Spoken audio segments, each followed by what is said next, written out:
10টা গুণ বর্ণনা করেছি শুধু তোমাদের খুশির জন্য। পুরুষদের কথা যেমনি বলছি, তোমাদের নারীদের কথা বলে দিয়েছি। পড়েন সুবহানাল্লাহ। এজন্য আল্লাহ বললেন, ইন্নাল মুসলিমিনা ওয়াল মুসলিমাত, মুসলিম নর ও নারী, মুমিনিন ওয়াল মুমিনাত, বিশ্বাসী নর ও নারী,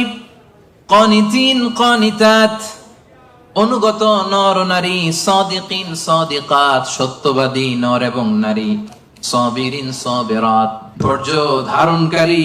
নর এবং নারী, খাশিঈন খাশিআত, বিনীত নর এবং নারী, মুতাসাদ্দিকিন মুতাসাদ্দিকাত, দানশীল নর এবং নারী, সাইমিন সাইমাত, রোজা পালনকারী সিয়াম পালনকারী নর এবং নারী, হাফিযিনা ফুরুজাহুম হাফিজাত, লজ্জাস্থান হেফাজত করে এরকম নর এবং নারী, যাকিরিন যাকিরাত, জিকিরকারী নর এবং নারী, তাদের জন্য আমি আল্লাহ প্রস্তুত করে রেখেছি ক্ষমা, তাদের জন্য রেখেছি